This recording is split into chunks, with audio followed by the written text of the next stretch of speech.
Hello guys, how you doing today? Welcome to Jackie's Kitchen. My name is Jacqueline Mjala, and as promised in the last video where we did chicken fried rice, today I'll be doing biryani, chicken biryani precisely.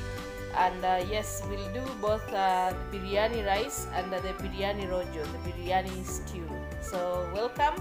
If you're new, you're most welcome. I hope you come back again. Please remember to subscribe, like, and share this video. Thank you very much.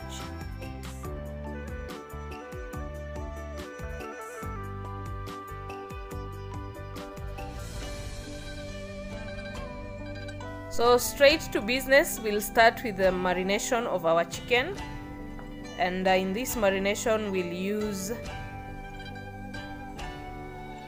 biryani masala, garam masala, salt, ginger and garlic paste. So we're going to mix all these with the chicken, and we also have our oil for marination.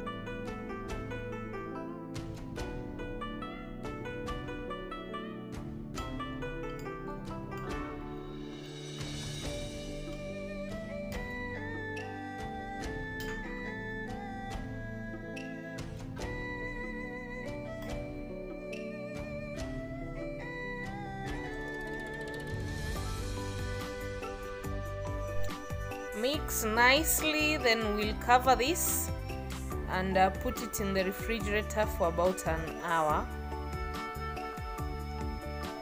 In the meantime, we'll be doing the other things that involve the cooking of biryani. So we have our 3 potatoes that we'll peel and cut to quarters. And we will have to color these potatoes. I'm using egg yellow food color. We will later have to fry these just to make sure the color sets properly. So next we'll need 3 medium onions that we will slice.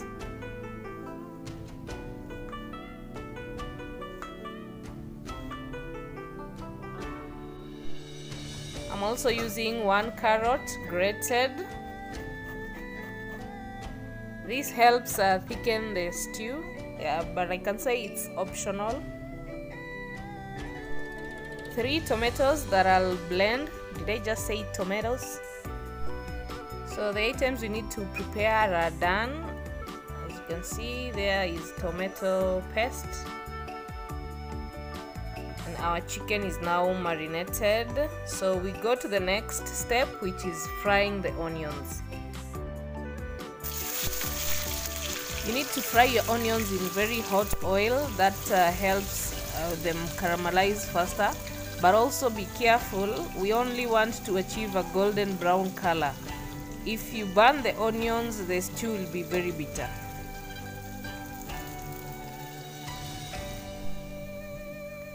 Perfect color. This is how your onions should look like. So we quickly remove these before we burn them.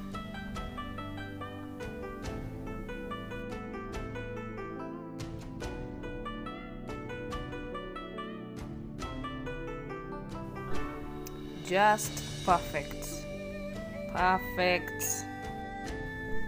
So in the same oil, we're going to put in our potatoes. We only want to fry the outer part. We're not frying them until they are cooked. So just lightly with hot oil, briefly about 2 minutes, turn the other side and you move them out.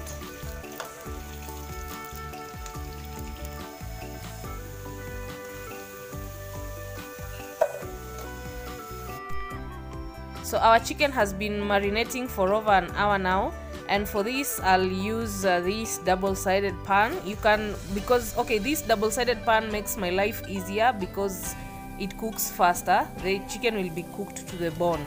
You can alternatively use the normal pan, though it will take longer, or you can also deep fry your chicken in the same oil that we fried the onions and potatoes. So I'll cover this for about 5 minutes, then come back and turn the other side. The reason I choose a pan rather shallow frying to deep frying is because chicken, especially the skin, has a lot of fat. So by using the pan, a lot of fat renders. You can see there is so much oil, more than what we started with. So this oil is coming from the chicken, so this makes my food less greasy. And you can see the side 1 is already brown, so we'll cover and turn. When side 2 is also brown, our chicken, trust you me, it will be cooked inside. So we are almost there. See the amount of oil in there. Wow, we have some flambe going on there. So our chicken is done. You can see both sides are now brown, so we remove these pieces.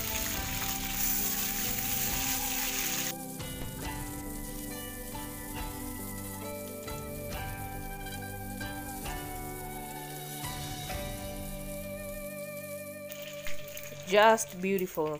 So we're done with the preparation. We are now going to start making our biryani rojo, the stew.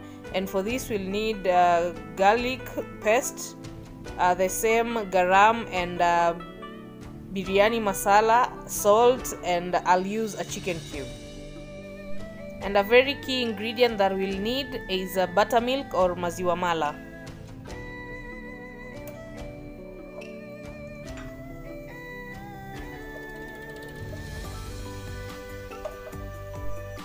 Once our garlic is fragrant, we'll add the other spices all at once. Just remember to crush your chicken cube if you're using one.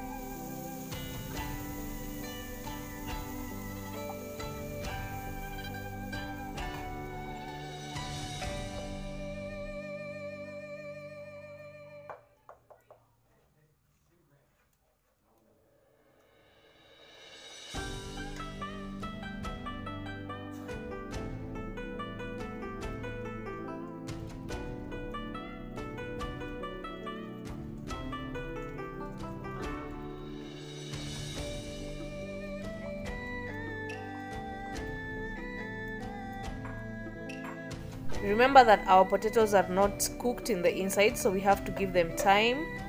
So that is after 10 minutes, it's when we add the onions and the chicken, and then cover this for another 10 minutes or thereabout. Keep checking. Once the potatoes are done, then our stew is ready. But you also have to check the consistency. The biryani stew has to be very thick, so you keep checking the consistency, but the standard measurement is when the potatoes are cooked. At that time your stew will have thickened.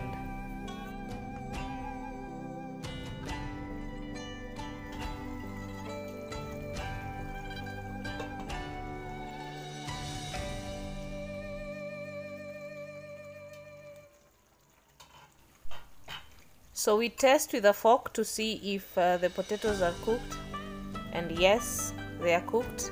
And as you can see, if you compare the consistency we started with and now, it's thicker, and this is how it should be. So for the biryani rice, I have 1.5 cup of rice washed, and I'm using 3 colors, that is red, green, and egg yellow, even though it looks like orange. This is about a teaspoonful each.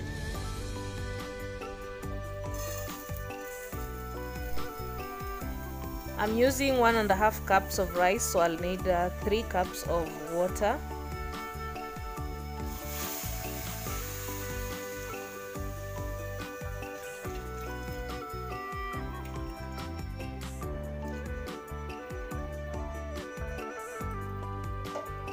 We'll of course add salt and let that simmer in medium-low heat until it's cooked. And let's see, as you can see, there is no more water left.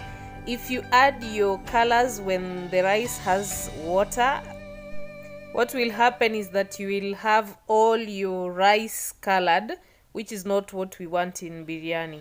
So I'm going to add a teaspoonful of each color at different portions of the rice, then mix. The desired end result is to have rice grains with the different colors.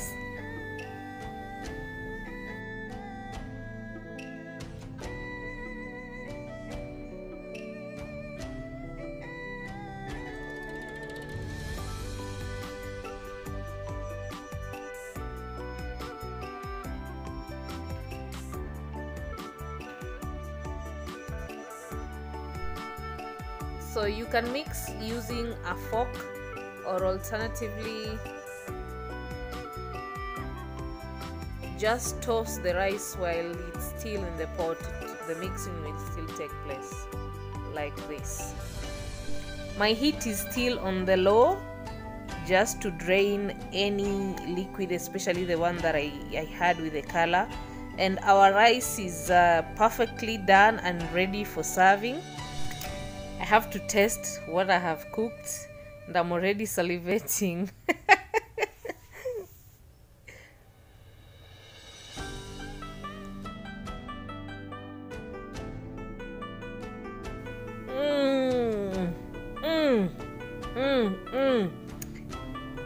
I hope you enjoyed this recipe, guys. Please subscribe if you haven't.